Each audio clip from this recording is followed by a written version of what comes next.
Good morning, everyone. Happy Republic Day. I am Nandini, and this is my friend Sriram.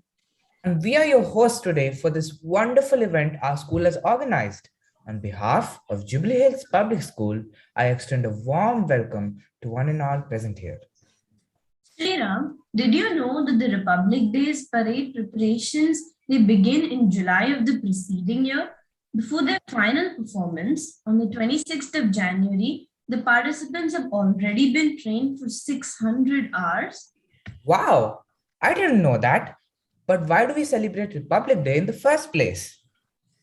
See, that's why you should pay some interest in history class. But, anyways, we celebrate Republic Day because this was the day when the longest written constitution in the world was brought into being and India became a democratic republic.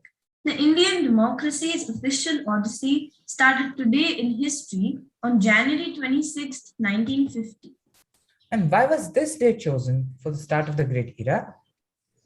Well, it was on this day back in 1930, the patriotic leaders of India had declared Purna Swaraj from British colonial rule.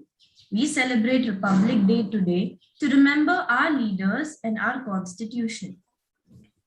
Wow, that's fascinating. Now I have an urge to pick up my history book and explore more.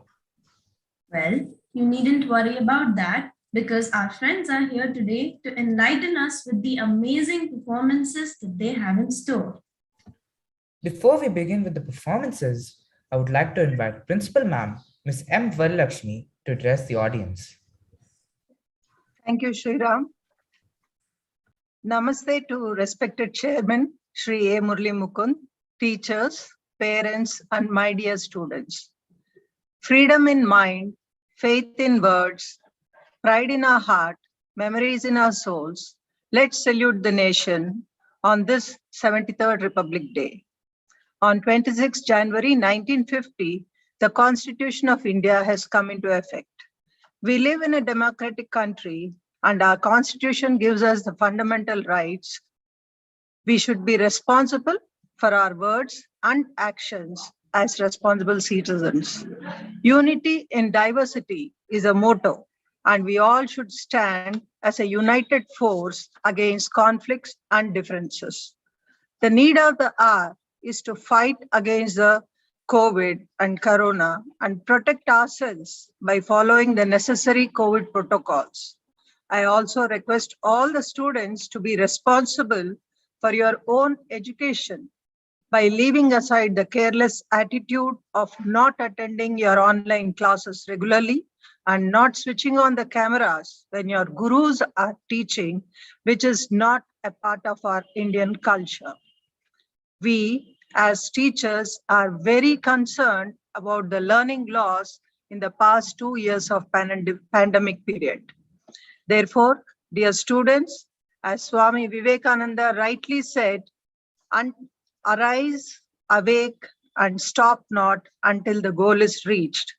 All the power is within you, and you can do anything and everything. Pledge yourself on this day of Republic Day and focus on your education so that you may progress well and help one another.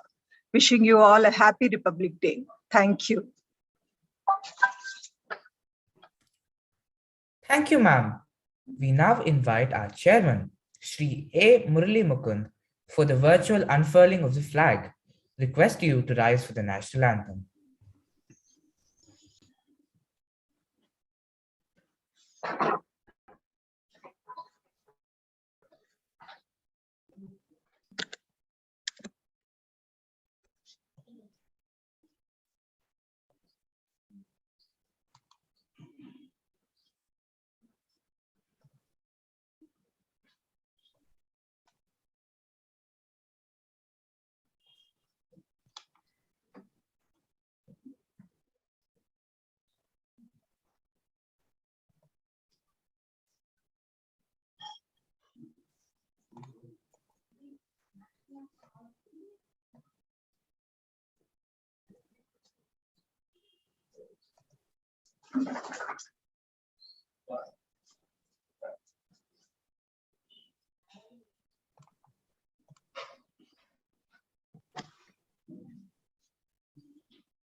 Srinivas, please respond.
Thank you, Yashasvi, for the perfect rendition of the national anthem on the keyboard.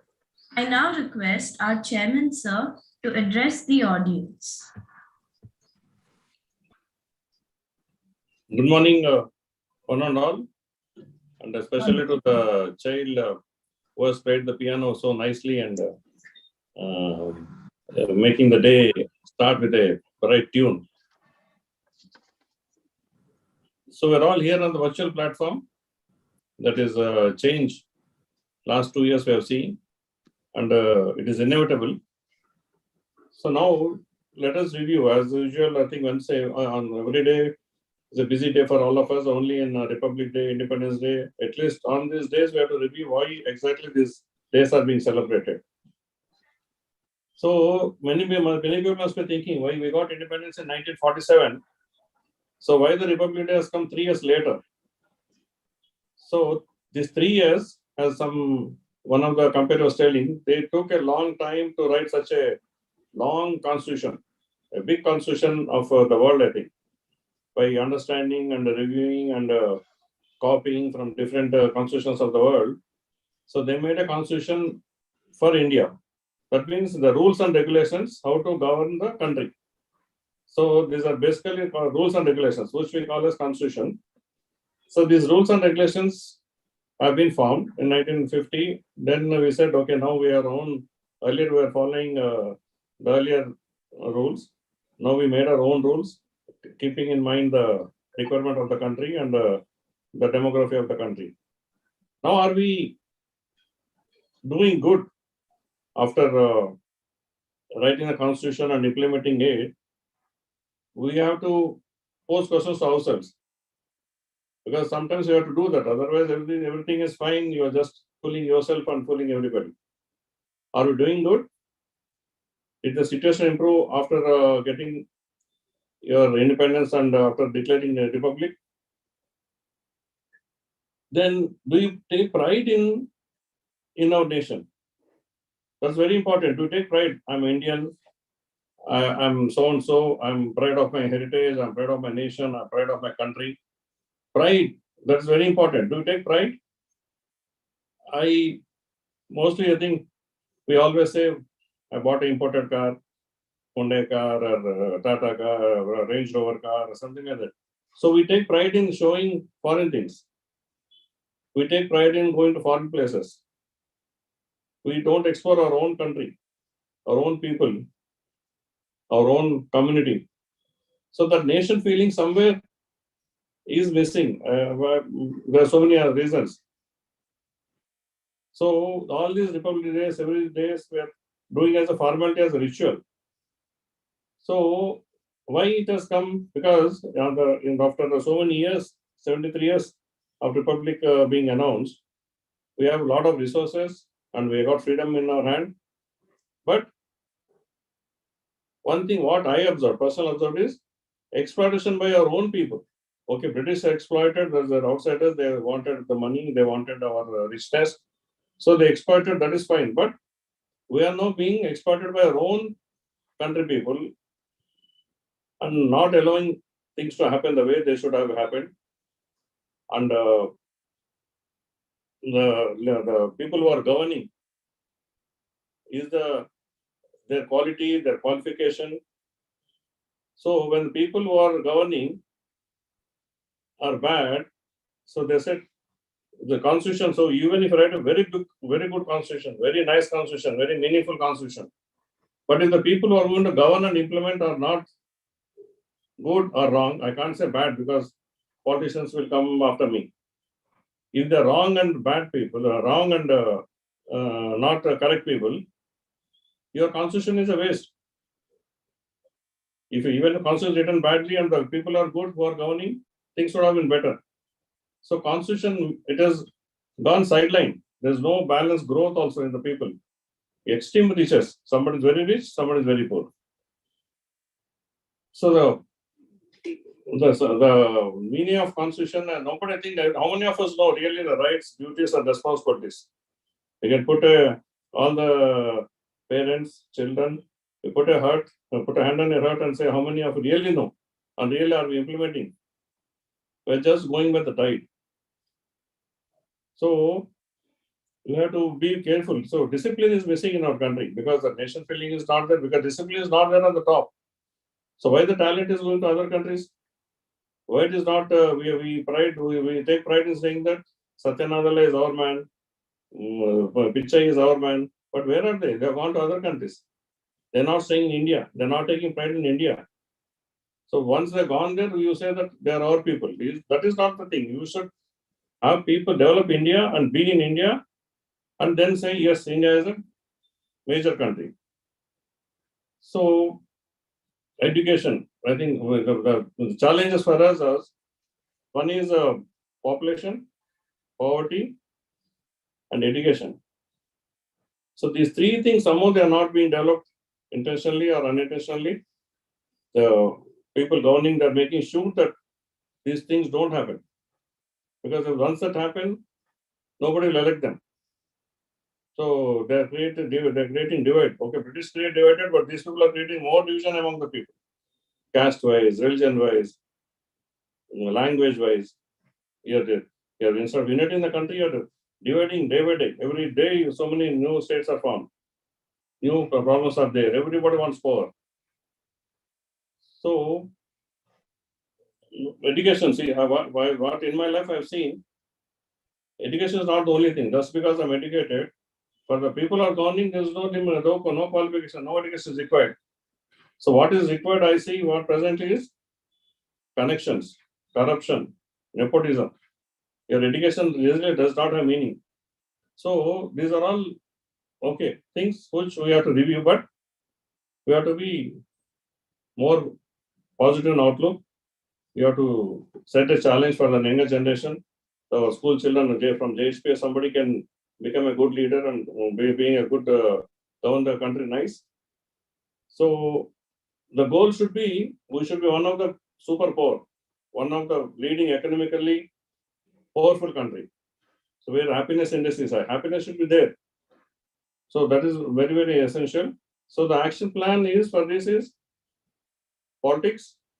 Somebody should enter in politics and say, ensure that governance is there, and judiciary.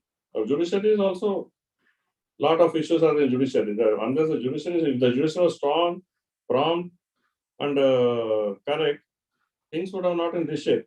You would have got justice fast. The things would have improved. There's a saying, justice delayed is justice denied. Your MSH would have improved. Your so many issues would have improved because justice is fast. So these are the things which we should see, and let us hope that now COVID has united us. And then now everybody says the love thy neighbor. Earlier we forgot that word, love thy neighbor. Now I think we say everybody should be safe, everybody should be happy because the fear of COVID. So that time independence was required, they were together. Now I think situation should come and let us develop that feeling of nation and create a situation where we take pride.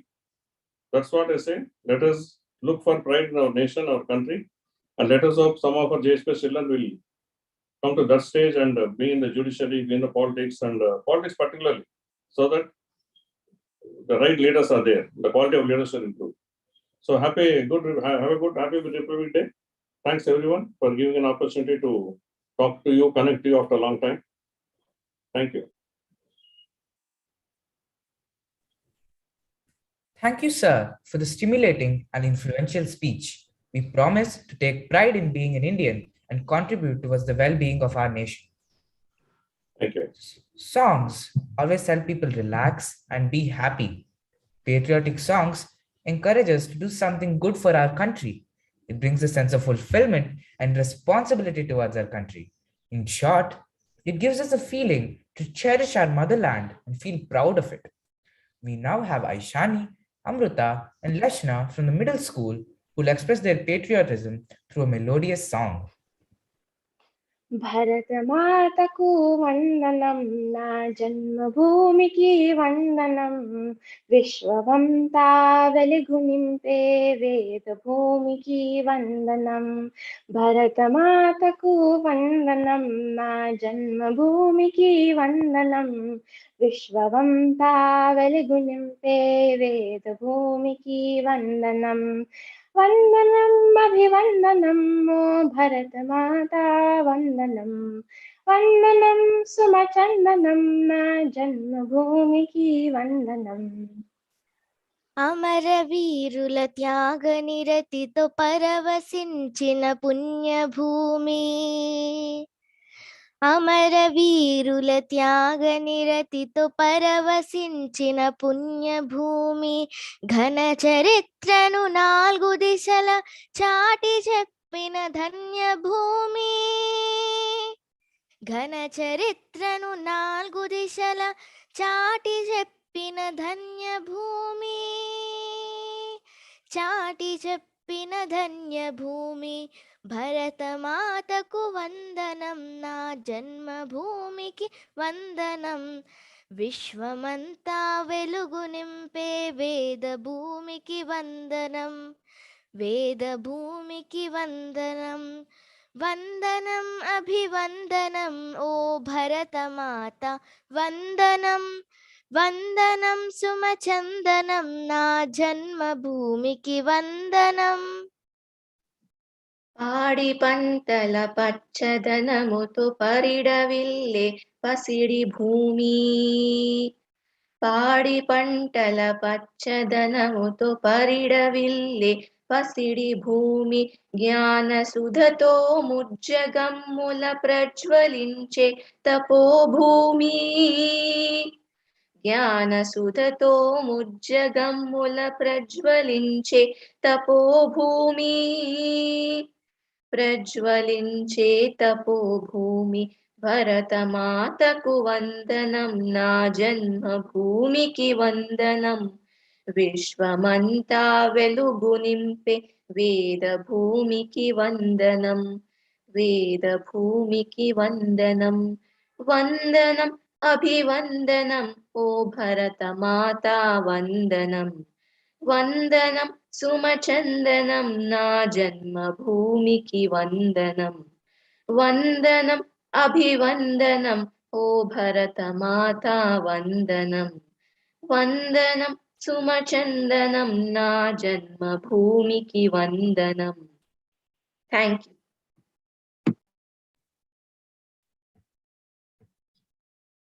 Thank you for invigorating devotion and loyalty towards our nation. Now, our friend Anvi Shukla from Class 8 is going to delineate the legendary significance of our Republic Day. Good morning, everybody. As India celebrates its 73rd Republic Day, I take this opportunity to wish everyone present a very happy Republic Day. Republic Day marks an important event in India's history. It commemorates the enactment of the Constitution of India, which came into effect on January 26, 1950, and made the nation into a republic. We have gathered here today to celebrate the 73rd Republic Day of our nation. This day has gained special significance throughout India's entire existence. We are all aware that India got its independence on August 15, 1947. Yet, the country didn't have its very own constitution. Rather, it was represented under the laws executed by the British. Nonetheless, after numerous consultations and revisions, an advisory group headed by Dr. B.R. Ambedkar presented a draft of the Indian Constitution on 26 November 1949, which became effective on 26 January 1950. On the same day, Dr. Rajendra Prasad also began his term as the first President of India, and the Constituent Assembly became the Parliament of India under the provisions of the new Constitution. Ever since independence, the main celebration of our Republic Day has been held at the national capital, New Delhi, at the Rajpath, in the presence of the President, the Prime Minister, and the other high ranking officials of the nation. On this day, the President hoists the national flag at Rajpath, New Delhi. Ceremonious parades showcase India's defense, cultural abilities, and heritage. The President of India, who is also the Commander in Chief of the Indian Armed Forces, takes the salute.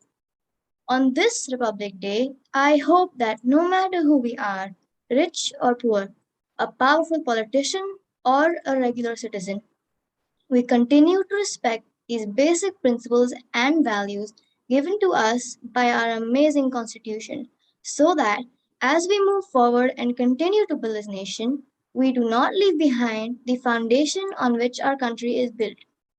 Although we have seen a lot of economic improvements and success as a country, we still have many hurdles in our paths, such as poverty, unemployment, pollution, and presently, COVID. It is our duty as citizens to face these challenges and come out stronger. It is time we make a quiet promise to become a better version of ourselves so that we can contribute to solving all these problems such that our good actions speak louder than words. Thank you. Jai Hind. Thank you, Anvi, for the informative and inspiring speech. Jubilee Hills Public School is a well-established institution and has been ranked first in the latest Times School survey. Besides academics, we value advancements in arts, cultural activities, and sports. I now call upon Chandana from class 9 and Akash from class 10 to present the highlights of JHPS through the year 2021 and 2022.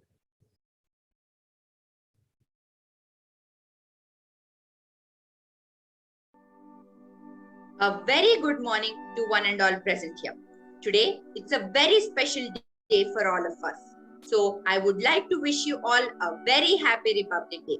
And now, to make this morning even more pleasant, I would like to share the glorious plethora of achievements that JHPS has accomplished. Our school has been ranked #1 by Digital Learning, one of Asia's leading education magazine, and as per Times School Ranking 2021, JHPS bagged the first rank as the best CBSE school in the Central Zone and overall Hyderabad for best online teaching, outstanding thought and leadership. Keeping the JHPS banner high, JHPS Rampalli has been adjudged as the best emerging school in Hyderabad. It is a matter of immense pleasure and pride to now announce the names of achievers of our school who have been adding many stars in this glorious success story of JHPS in the past 2 years. First of all, I would like to share the name Hamish. Hamish Chadalawada of class 9F is awarded the Pradhan Mantri Rashtriya Bal Shakti Puraskar 2021 under Innovation category for his excellence in the field of innovation. He is also rewarded with 2 international awards, including a gold medal that he won at IIIF 2019 held at Hyderabad, Telangana, and 6 national awards for his invention Smart Wristband to monitor Alzheimer patients. He is a member of Telangana State Innovation Cell, and a film is soon to be made on his life. Vasishta Krishna Chandrahas, Yug Garg, Kutta Gagandeep, Neha Shri Arvapalli, Vishnu Suhas Magadala, Sri Krishna Chandana Pucha, and Abhay Bharat of classes 9 and 10 qualified for the international round and bagged the 33rd position for building a motor-driven 3-wheeler vehicle in the annual Odyssey of the Mind Challenge.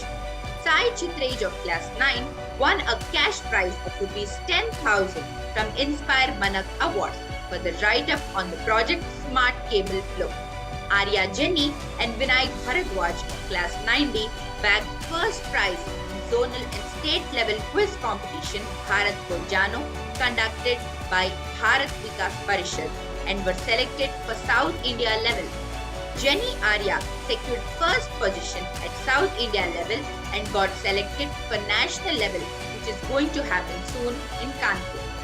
Please let me invite my friend Akash to highlight the achievements further. Thanks, Chandana. So as the list continues, Aniya Arun and Ratnamani Likita of Class 10 won a cash prize of Rs 2,000 on becoming one of the top 10 teams of Telangana State PCRA Saksham National Quiz in 2021. Nandini Kumar of Class 9B won the cash prize of Rs 2,000 for selected as one of the top 50 students of Telangana in PCRA Saksham National Essay Competition in 2021. P. Vasavi of Class 80 has been awarded as the third Best Research Paper Award and a prize money of Rs 1,000 in the third Pure Earth Environment National Conference organized by Pure Earth Foundation in virtual mode from Hyderabad. Chandana would be back with us to share furthermore. Thank you, Akash. Let's have a look on some non-academic achievements too. Mantena Srinitya of Class 10 received second prize and Mehak Anchalia of Class 8A received fourth prize for drawing competition in KBR's annual Peacock Festival conducted by Forest Department held at KBR National Park. Anshika of Class 7D received trophy under the category Best Film with a message for the movie Nature vs. COVID for Film It India conducted by Intact Heritage Club.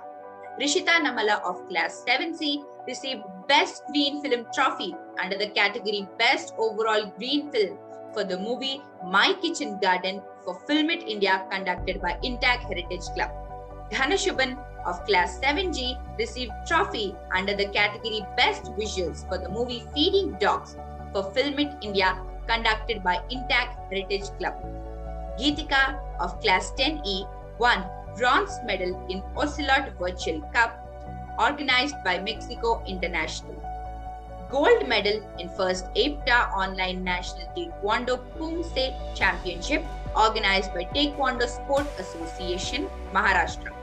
She also bagged gold medal in first National Online Taekwondo Championship organized by WIFA Taekwondo India, Karnataka. The story doesn't end here, so I would like to invite my friend Akash again.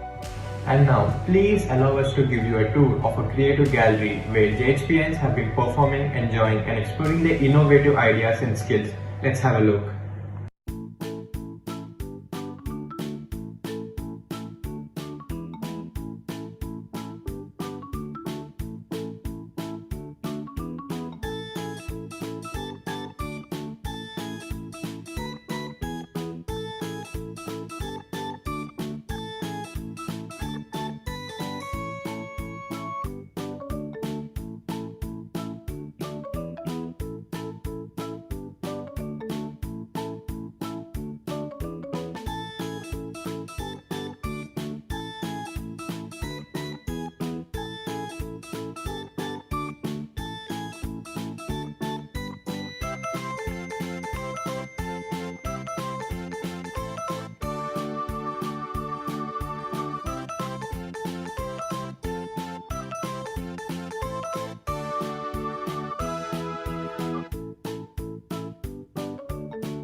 Thank you, everyone.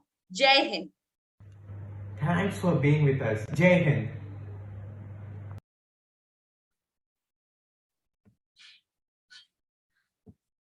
Thank you for highlighting these notable achievements. I stand here feeling proud to be a part of JHPS. Now, we have Mishika Dugar from class 4A who is going to deliver a speech in our renowned official language, Hindi. सबके अधिकारों का रक्षक अपना ये गणतंत्र पर्व है। लोकतंत्र ही मंत्र हमारा, हम सबको ही इस पर गर्व है। नमस्कार, आप सभी को गणतंत्र दिवस की हार्दिक शुभकामनाएं। आज हम भारत का 73वां गणतंत्र दिवस मना रहे हैं। भारतवर्ष में यह दिवस बड़े उत्साह और धूमधाम से मनाया जाता है। गणतंत्र का अर्थ है जनता के द्वारा जनता के लिए शासन। 26 जनवरी 1950 को हमारा देश भारत को गणतंत्र देश के रूप में घोषित किया गया था। हम सभी देशवासियों को भारत का नागरिक होने का गर्व है। समाज में हमारी अलग जाति, धर्म या कई अन्य चीजें हैं जो हमें अलग करती है, लेकिन इसकी एक व्यापक तस्वीर यह है कि हम सभी भारतीय हैं। भारत के उन सभी वीर जवानों के बलिदान से आज सभी देशवासी स्वतंत्र रूप से जी रहे हैं। भारत एक ऐसी भूमि है जो अनेकता में एकता का एक महान दृष्टांत है। गणतंत्र दिवस को प्रत्येक भारतीय नागरिक के द्वारा बड़े उत्साह के साथ त्योहार के रूप में मनाया जाता है। स्कूलों में सांस्कृतिक कार्यक्रम और अन्य प्रकार की गतिविधियों में भाग लेकर मनाया जाता है।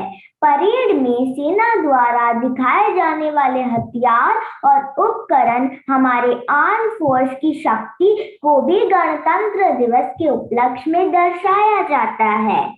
बलिदानों का सपना जब सच हुआ, देश तभी आजाद हुआ।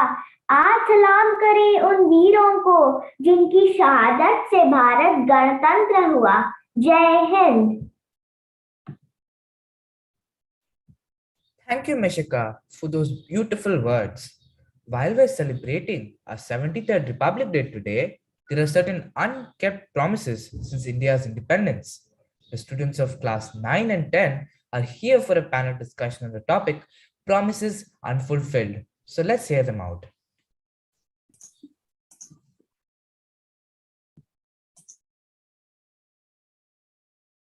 A very good morning and a happy Republic Day to one and all present here. I am Shivangi Shri of Class 8A. Today is India's 73rd Republic Day, and we can all take great pride in our achievements during these years. While at the time of becoming a republic, we were a country which was barely able to stand on its own 2 feet, thanks to the unimaginable exploitation that we faced for almost 200 years. Today, we are the world's 3rd largest economy by purchasing power parity and are also the world's fastest growing economy. And while India has made prodigious strides in development, there are also certain fields of endeavor in which our progress still remains unsatisfactory to this day.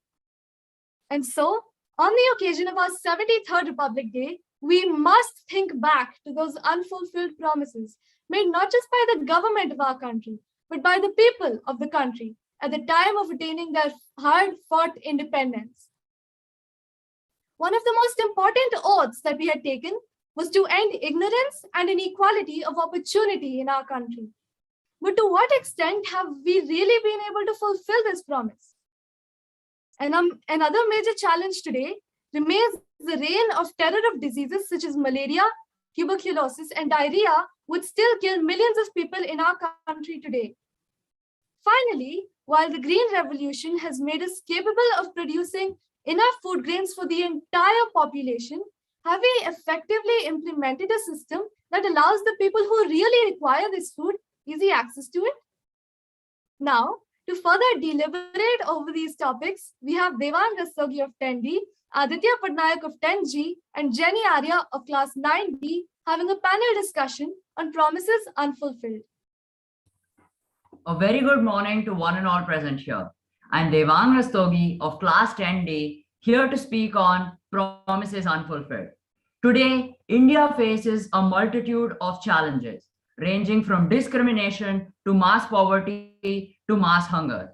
I believe that the root cause of these problems is the fact that a huge portion of our population is illiterate even today. Because this population is illiterate, it has become a burden on our working population and is unable to contribute meaningfully to our development in any way. But it is not just the uneducated and illiterate section of our society that is unskilled today. India Skill Report 2022, conducted by VBox in association with the United Nations Development Program, found that only 46.2% of all Indian students had the skills required to be employed in a particular profession. This means that less than 50% or half of the students that are graduating out of the colleges and universities in our country today are really equipped with the skills needed to face the challenges in the 21st century. To sum it up, our country faces two major problems. First of all, the poorer sections of society are unable to get access to quality education. And secondly, the students of today are unable to be prepared to face the challenges of today's world by our education system. So first, let us try to understand what is wrong with the present Indian education system. Well, first of all, there is an overemphasis on theoretical learning, and practical learning is largely ignored, due to which students are unable to develop real-world skills. And second of all, since students are forced to study all subjects until grade 10, they get overburdened. They are unable to develop an expertise in their area of interest, due to which they end up losing interest in studies altogether, and they end up as the jack of all trades, but the master of none. To fix our Indian education system, we would make three main changes. First of all, we would make all subjects optional for all students from grade 8 onwards. 4 subjects alone would remain compulsory, and these would be value education, physical education, English grammar, and mathematics. Value education is required to develop a strong ethical sense in students and to prevent them from indulging in immoral activities. Physical education is required so that we can keep fit. English grammar is required to develop competence in English, while mathematics is required to develop logical reasoning skills, as the skills that we get upon studying these 4 subjects are essential to all fields of endeavor, regardless of the profession that the student takes up in the future. These subjects shall remain compulsory. The second major change that we shall bring to the Indian education system is that students shall no longer be graded based on their performance in examinations, but rather they shall be assessed based on their performance in real world activities. So for example, a student was studying, say, chemistry or physics in a particular year. At the end of the year, they would be graded based on how well they could build a machine or a working model based on the concepts that they had learned in the previous year. Similarly, if a student was studying computer science, they would be graded based on how well they could make a program that could actually serve some purpose in the real world.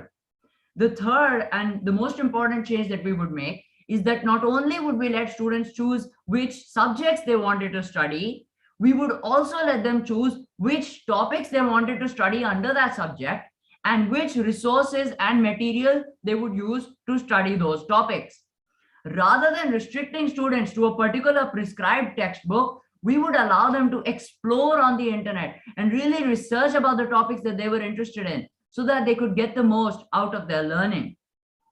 A good example of this would be allowing students to choose which works of literature they were interested in and which works of English literature they would like to study. Thus, by making learning student-oriented and by ensuring that students become active participants in learning, we will be able to let students make the most out of their education. Now let us discuss exactly why the poorer sections of society are unable to get access to quality education and how we can fix this problem. Now, one thing that we must realize is that in most foreign countries today that are now developed countries, such as the United States of America or Australia, the education system offers all students a chance to study in government schools. Government schools in these countries are well equipped with proper infrastructural and technological facilities, along with well-trained teachers and proper learning resources. Due to this, all children in the country, regardless of their financial condition, are able to get quality education and have the potential to become skilled and education children in the future. In India, 50.5% of the student population is enrolled in private schools, whereas 49.5% of the population is enrolled in public schools. Now, while private schools generally have the adequate facilities and well-trained teachers required to meet the needs of the students, they are far too expensive to be afforded by huge sections of our population. Due to this, lots of children still go to government schools. And the issue is that government schools in our country do not function optimally. To fix this problem, we would enforce strict rules and regulations in government schools, ensure that the teachers were trained well, and equip government schools with proper infrastructural and technological facilities. Thus, by ensuring that all children in our country have access to quality education, regardless of their financial condition, and by ensuring that our education system is ready to train students to face the challenges of today's rapidly advancing world, we shall be finally able to fulfill our unfulfilled promises of ending poverty, disease, ignorance, and inequality of opportunity. Using education alone will we be able to make our unfulfilled promises of today our greatest achievements of tomorrow. Now, one of the problems that the education sector continues to face is the lack of healthcare that is given to the students. Since the poorer sections of society are unable to access proper healthcare facilities, they are usually ill and suffering from diseases due to which they are unable to focus on their education. So, Aditya, how do you think the Indian government should solve this problem? Yes, Devang, what you said is absolutely true. Education is very important. In our country, poverty, corruption, and many other problems were promised to be eradicated. But did this happen? No. It is we who have to change our country's perspective. Another major issue in India is the lack of a systematic organization of the healthcare facilities. There are some major problems in India's health and hygiene sector. For instance, lack of infrastructure for the medics. India has been struggling with deficient infrastructure in the form of lack of well-equipped medical institutes for quite a while now. To add to it, the rate of building such medical teaching or training facilities remains low as compared to the rate of the need of the hour. Shortage of efficient and trained manpower in the medical stream. This includes doctors, nurses, paramedics, and primary healthcare workers. Unmanageable patient load. Even prior to the outbreak of the COVID-19 pandemic, healthcare facilities had been feeling the strain due to the increase in the total number of patients. Ideally, the public health policy needs to be focused towards proactive healthcare, not reactive healthcare.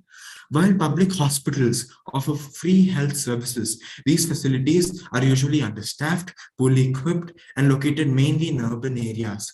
It is a known fact that accessible and affordable healthcare in the public sector can considerably reduce the rise in dependence on private institutions. Yes, Jenny, you had a question? Do you have any solutions for this problem? Yes, Jenny, there are a few solutions to this problem.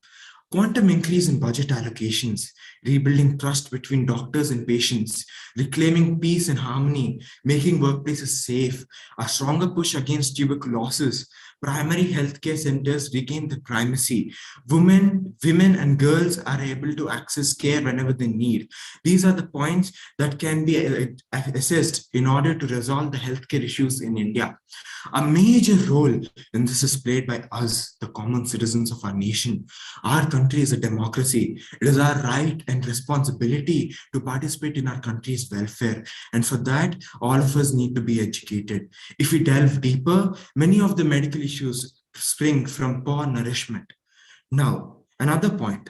Ignorance and poverty have contributed immensely in aggravating many problems.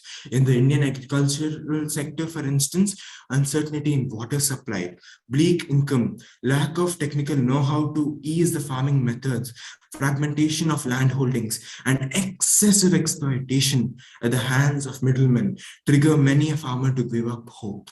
Despite braving the winter's chill or the summer's heat, a farmer's family lives an insecure life. The root cause of these problems is the illiteracy of the farmers. One solution to this is that the government and other private agricultural institutions make them aware of all those methods that can be used in farming and agriculture. Something needs to be done to prevent our food growers from going hungry themselves. So, what is your opinion on this, Arya? Yes, sir. The government should educate our farmers about the modern agricultural practices, as it will help the farmers increase their yield and have a reliable source of income, and therefore can send their children to school without much worries, which will tackle the root cause of our problems, illiteracy. The upliftment of farmers is a promise which remains unfulfilled even 75 years after independence. Many governments tried and failed to meet that goal. Same goes for controlling the unauthorized urbanization and climate change. Urbanization is closely linked to modernization and industrialization. Urbanization is not merely a modern phenomenon, but a rapid and historic transformation of human social roots on a global scale, whereby predominantly rural culture is being rapidly replaced by urban culture. Urbanization occurs as individual, commercial, and government efforts to reduce time and expense in commuting and improve opportunities for jobs, education, housing, and transportation. Many rural inhabitants come to the city for reasons of seeking fortunes and social mobility. But the picture of urbanization is not so as glorious as it apparently seems. Modern cities have grown in a haphazard and unplanned manner as due to the fast industrialization. Cities in developing countries become overpopulated and overcrowded as a result of the increase in population over the decades and partly as a result of migration. Urbanization also leads to a direct loss of 4.6 million hectares and an indirect loss of 7 to 17.4 million hectares of shrubland. Interestingly, the agricultural clearing of forests caused due to urban expansion into erstwhile agricultural land is larger than the original area taken over by urbanization. Urban areas are typically located in highly productive cropland areas, as new cropland mainly come at the cost of forest and other natural areas. Yes, Devang, you have a question? Yeah. So urbanization is a necessity for development, and we need forest cover to maintain ecological balance. So we can afford to compromise on neither of them. So how do you propose to carry out urbanization without significantly reducing forest cover? Good question. To counter this process, I suggest that instead of converting fertile cropland, urban development could be directed towards less productive areas. We must also protect the forests and turn them into biosphere reserves. Proper planning of land allotment would be a step up at this hour, and it would be possible only with a rational outlook when there would be a consensus for the common good. This rational outlook is a direct offspring of education. The discussion concludes here with the hope that the thoughts remain and guide us to do something substantial to fulfill the promises made and attain greater heights. Thank you. Jai Hind.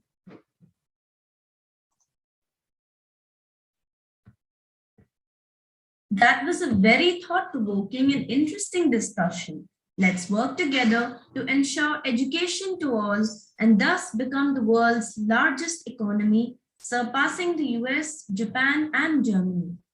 Moving on, I would like to call upon Saravan from class 7 to deliver a patriotic speech in Telugu.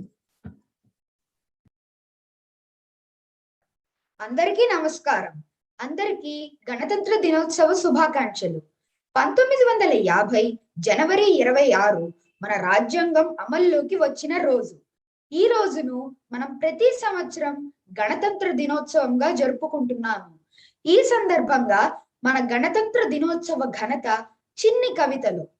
పారతంత్రాన్ని పారద్రోలి స్వాతంత్రాన్ని సాధించి ప్రజాస్వామ్యానికి పట్టం కట్టి మన తంత్రం గణతంత్రమని, మన మంత్రం శాంతి మంత్రమని, భిన్నత్వంలో ఏకత్వం మనతత్వమని, ఘనత గన్న చరిత మనదని, జాతులెన్నున్న భారత జాతి ఒకటేనని, సమానవత్వమే మన జాతి సమైక్యతని, భాషలెన్నున్నా భారత వనిగేయం ఒకటేనని, రాష్ట్రాలెన్నున్నా భారత జాతి గీతం ఒకటేనని, మతాలెన్నున్నా మనమంతా భారతీయులమని, సహనమే మన జాతి సంస్కారమని, గణతంత్రమే మన ఘనతంత్రమని, అస్థిరతకు తావు లేదని, సుస్థిరతే మన ధ్యేయమని, ప్రజాస్వామ్యమే ప్రపంచానికి హితమని, మన శాంతి మంత్రమే ప్రపంచానికి కాంతి మంత్రమని చాటుదాం. చివరిగా జవానుకు జై కొడదాం, అన్నదాతకు అండగా నిలుద్దాం, జాతి అభివృద్ధికి తోడ్పాటునిద్దాం. అందుకు మనం మన బాధ్యతనెరిగి ప్రవర్తిద్దాం. జై Hind. Thank you, Saravanan, for that marvelous speech. All good things come to an end, and so does this program. Prishita is here with us to propose the word of thanks. Well, that has been a patriotic event. Thank you, students, for putting up such an enlightening and enriching episode of Republic Day celebrations. Kudos to you all. We appreciate the efforts put in by the teachers to train these students. We are grateful to the chairman, Shri A. Murli Mukund sir, Principal M. Varalakshmi ma'am, Vice Principal Kanchanavali ma'am, and other dignitaries for gracing the occasion. We are also thankful to the technical team for the immense support they've extended off camera, bringing this event live. Thank you, audience, for making the celebrations a tremendous success with your dignified presence. Hope you have enjoyed it. JHPS will come back soon with many more spectacular performances. Thank you. Jai Hind. Thank you for joining us today. Let's reaffirm our commitment to unity in diversity, fraternity, and equality amongst all our fellow citizens. Jai Hind.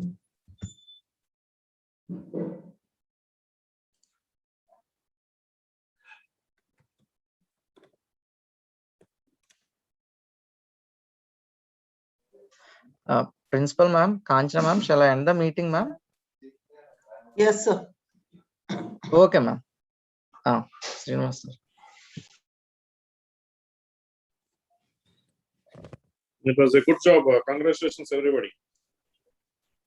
Thank you, sir. Yes. Thank you, sir. Thank you, sir. So I think vote of thanks should have Kanchana made a Japan in vote of thanks. Very good. Sir, actually, I'm not well, so. Okay. Take care and let us everybody be safe. Yes, thank you, sir. Yes, sir. Children have spoken very nicely. The debate was very good. Thank you, sir. True. They didn't look like children. They look like adults. They sounded like Yeah, adults. all were their ideas only, sir. Only thing is just Shuchi has helped them to just structure it properly, but ideas were students only. Let us hope some they become future leaders. Yes. All the best. Thank you, Alex. Thank you, Thank you, Srinivas. everybody. Thank you.